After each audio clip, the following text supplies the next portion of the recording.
권력은 나눠야 된다. 고난은 나눠야 된다는 것이 제 지론입니다. 그건 처음부터 고려를 하지 않았습니다. 비대위원장 발표하도록 하겠습니다. 국민의힘은 오늘 당의 재정비와 쇄신을 이끌 권영세 비상대책위원장 후보를 국민께 보고드립니다. 선배 동료 의원 여러분 반갑습니다. 원내대표 권성동입니다. 먼저 오늘은 크리스마스 이브입니다. 인생경제가 녹록지 않은 상황이지만 모든 국민들께서 가족, 이웃과 함께 행복하고 즐거운 성탄절을 맞이하시기 바랍니다. 의원 여러분, 비상계엄 조치가 해제된 지 20일이 지났고 대통령 탄핵 소추안이 가결된 지 열흘이 지났습니다. 그런데 많은 국민들께서 전국 불안과 국정 혼란을 여전히 걱정하고 계십니다. 이러한 상황은 계엄 때문만도 아니고 대통령 탄핵 때문만도 아닙니다. 바로 대통령 권한대행의 정당한 권한 행사를 놓고 이래라 저래라 간섭하고 자기들의 말을 듣지 않는다면 탄핵하겠다고 시도 때도 없이 협박하는 민주당의 겁박 정치가 극에 달했기 때문입니다. 이틀 전 민주당의 박찬대 원내대표는 한덕수 권한대행이 오늘 24일까지 쌍특검법을 공표하지 않으면 책임을 묻겠다고 겁박을 했습니다. 드디어 오늘은 아침 회의에서 탄핵안을 발의하겠다고 공언을 했습니다. 자기들의 요구를 들어주지 않으면 탄핵을 하겠다는 협박입니다. 마치 이틀 안에 돈을 입금시키지 않으면 보복하겠다고 협박하는 조폭과 다름없는 형태입니다. 더군다나 야당은 한덕수 대행을 권한대행이 아닌 국무총리로서 탄핵하겠다고 합니다. 탄핵을 하는 이유는 권한대행으로서의 직무수행인데 탄핵의 공식 사유는 국무총리로서의 직무수행이라는 것입니다. 이런 말장난이 세상에 어디에 있겠습니까? 민주당은 입만 열면 내란 국법을 주장합니다. 하지만 지금 민주당이 말하는 내란 국법은 헌정 질서를 파괴하겠다는 독재 정치의 슬로건에 다름없다 이렇게 생각합니다. 민주당이 권한대행을 이토록 압박하는 이유는 이재명 대표의 사법 리스크가 더 커지기 전에 본격화되기 이전에 조기 대선을 실시하겠다는 목적입니다. 여러분, 저는 어제 필립 골드버그 주한미국 대사를 접견했습니다. 골드버그 대사는 한미 양국이 공유하는 이 목표, 가치를 한덕수 권한대행과 한국 정부가 앞으로도 우선적으로 추진하게 될 것이라고 말했습니다. 무슨 뜻이겠습니까? 현재 미국 정부가 한미동맹 외교 파트너로서 한덕수 권한대행 체제를 인정하고 있다는 것입니다. 또 커트 캠벨 미 국무부 부장관도 지난 19일 한덕수 권한대행의 과도적인 역할을 지지한다고 공개적으로 밝혔습니다. 그런데도 민주당이 한덕수 대행에 대한 탄핵 소추를 강행한다면 이는 민주당의 당리당략을 위해 한미동맹의 근간을 무너뜨리겠다는 뜻입니다. 민주당은 한덕수 권한대행 탄핵의 국가적 후폭풍을 직시해야 합니다. 경고망동하지 말 것을 강력하게 경고합니다. 여러분, 지금 민주당이 몰아붙이는 탄핵과 특검의 최종 타깃은 윤석열 대통령 부부가 아닙니다. 현 정부와 국민의힘 그리고 보수진영 전체에 내란의 낙인을 찍어서 모조리 수사 대상으로 몰아가겠다는 것입니다. 내란 공모, 내란 방조, 내란 동조, 내란 선전, 내란 옹호 등등 온갖 이름을 갖다 붙여서 보수진영 전체를 내란 세력으로 낙인 찍고 수사하겠다는 것입니다. 지금은 한덕수 대행과 추경호 전 원내대표가 타깃이지만 그 다음은 우리 모두입니다. 보수 우파 전체가 그 대상이 될 것입니다. 문재인 정부의 적폐 청산을 뛰어넘는 광란의 청산이 벌어질 것입니다. 이것은 단순히 이재명 방탄을 넘어 보수 우파의 괴멸을 가져올 것입니다.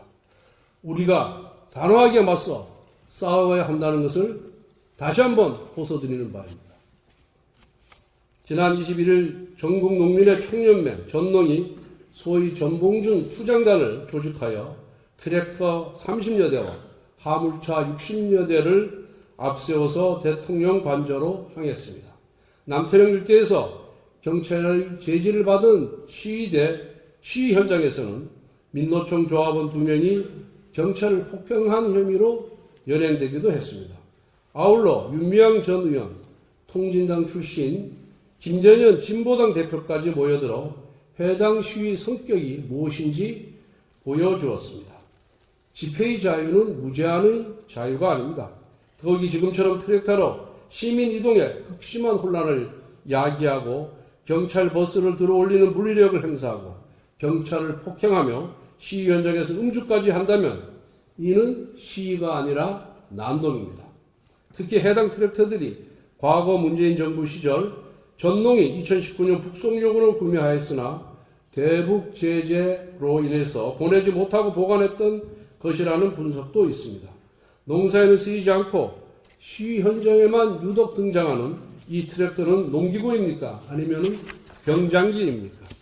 그리고 트랙터에는 대북 제재 해제라는 구호가 붙어 있었습니다. 이것은 농민의 요구입니까? 아니면 종북의 구호입니까? 혼란 속에서 더 큰 혼란을 만들어 보기 위한 악의적인 집단 행동에 불과했음을 자백한 셈입니다. 문제는 경찰 당국의 태도입니다. 야당 의원과 좌파 단체의 집단 요구에 트랙터 10대의 서울 진입을 허용했습니다. 치안기관이 법과 원칙이 아닌 저작거리 흥정을 당하듯 끌려다녔습니다. 이호영 경찰청장 직무대행은 본인의 직무를 직시해야 합니다. 이날 경찰이 열어준 것은 그저 길 하나가 아닌 혼란과 불법의 창궐입니다. 경찰의 존재 이유는 치안 유지입니다. 경찰은 특정 정치 세력의 눈치를 보지 말고 법과 원칙에 따라 엄정하게 대응할 것을 촉구합니다. 우리 의원 여러분들께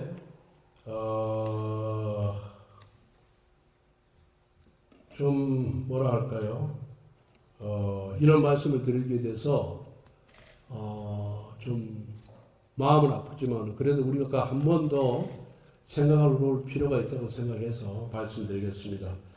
최근에 비공개 의총의 녹취가 언론에서 방송되는 일이 있었습니다. 의원총회는 원내 최고의사 결정기구입니다.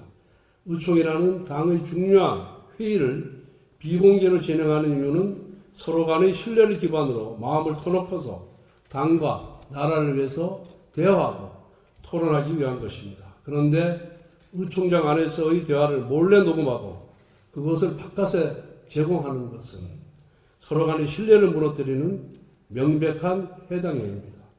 우리는 같은 당입니다.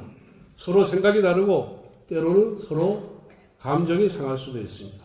하지만 최소한의 금도는 지켜야 합니다. 아주 기본적인 신뢰를 무너뜨리는 행동은 여기 계신 모든 분들께서 자제해 주셔야 됩니다. 제가 여러 차례 우리 의원 여러분들께 호소를 드렸습니다. 탄핵보다 더 무서운 것은 분열이라고. 지금 민주당의 행태를 보면은 나라와 국민은 생각하지 않고 오로지 이재명 대표의 대통령 당선을 위한 조기 대선만을 염두에 둔 채 온갖 폐악을 쌓고 있습니다. 입법권을 나라를 위해서 사용하는 것이 아니라 국민을 위해서 쓰는 것이 아니라 오로지 이재명 대표 개인을 위해서 쓰고 있습니다. 이제 권한대행도 탄핵하겠다고 합니다. 이러한 시점에 저는 이 민주당의 파고가 그냥 폭풍우가 아닙니다. 저는 쓰나미처럼 더 밀려올 것이라고 생각합니다. 이럴 때일수록 우리 모두 하나가 되어야 됩니다. 우리가 정치를 하는 이유가 뭐겠습니까? 개인의 영달을 위해서 하는 거 아니지 않습니까? 미래의 대한민국, 미래의 국민들, 그리고 더 반듯하고 깨끗하고 그리고 서로 화합하고 통합하는 나라를 후손들에게 물려주기 위해서 정치하는 것 아니겠습니까? 지금부터는 서로 간의 감정을 조금씩 누그러뜨리고 자제하고 무엇이 나라를 위한 것이고 무엇이 국민을 위한 것인지만 생각해 주시면서 하나가 되기를 다시 한번 간곡하게 호소드리겠습니다. 마지막으로 비대위원장 선임과 관련돼서 말씀드리도록 하겠습니다. 원내에 할 것 없이 훌륭한 분들이 많이 계십니다. 지금 매우 엄중한 상황이고 오늘 어떤 분을 비대위원장으로 선택하더라도 그 자리는 헌신과 희생의 자리이지 영광의 자리가 아니라는 것을 여러분들 잘 알고 계실 겁니다. 당 외부에서 모셔와야 된다는 의견, 초선으로 모셔와야 된다는 의견, 또 재선으로 모셔와야 된다는 의견, 여러 가지 의견을 많이 들었습니다. 저도 사람 결정하는 일만큼 어려운 일이 없더라고요. 그래서 많은 고민도 했지만은 그래도 우리 의원님들께서 원내로 하자, 그리고 다선 중진으로 하자라는 것이 다수의 의견이었기 때문에 원내대표로서 의원님 여러분들의 의견을 우선 경청하고 듣는 것이 원칙이라 생각해서 중진으로 모셔온다는 데에서 얘기를 했습니다. 또 많은 의원들이 저기 와서 지금 이 어려운 시기에 원내대표가 비대위원장을 겸임해라. 그것이 완보수로 나가고 또 의사결정을 일사불란하게 하는데 도움이 된다는 말씀을 했는데 제 지론은 권력은 나눠야 된다. 고난은 나눠야 된다는 것이 제 지론입니다. 그래야 책임도 함께 나눠질 수 있다. 이런 생각을 해서 그건 처음부터 고려를 하지 않았습니다. 그래서 지금부터 비대위원장 발표하도록 하겠습니다.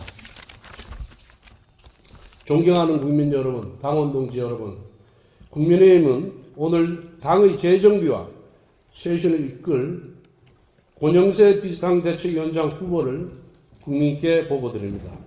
새로운 비대위는 국정안전과 당의 화합과 변화라는 중책을 맡아야 합니다.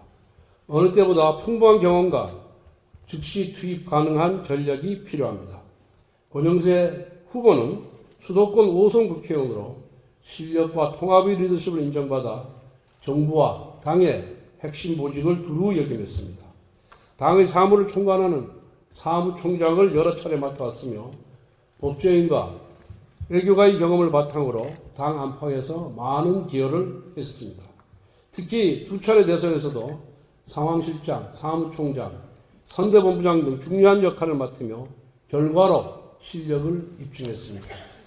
국민의힘은 대내 엄중한 환경 속에서 국정의 안정과 경제 회복을 위한 여당의 역할을 다해야 합니다. 당정 간 호흡 역시 어느 때보다 중요합니다. 새로운 비대위원장 후보께서 그 책무를 다해 주시리라고 믿어 의심치 않습니다. 존경하는 국민 여러분, 비록 엄중한 상황이지만 정부 여당은 그 책임을 다하겠습니다. 책임은 좋을 때만 누리는 것이 아니라 힘들고 어려울 때 문제 해결에 앞장서는 것입니다. 원내대표로서 정치 혼란이 국민 일상의 피해가 되지 않도록 신인 비대위원장과 함께 책임 정치에 매진하겠습니다. 광야의 길을 내고 사막에 강을 만드는 심정으로 임하겠습니다. 감사합니다. 일정은 26일 날 상임정국위원회 상집위를 열고 30일 날 상임정국위원회는 인원수가 많지 않기 때문에 26일 날 지금 생각으로는 아직 실무자들하고 협의는 안 해봤습니다만은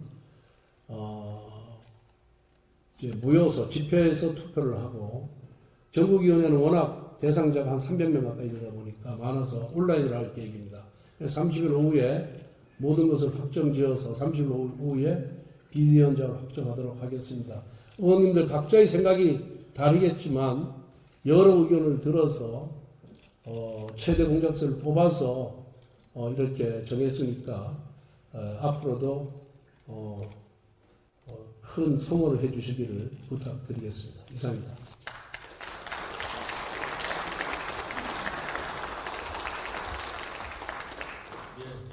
지금부터 회의를 비공개로 진행하겠습니다. 언론 및 보좌진 여러분의 협조를 부탁드립니다.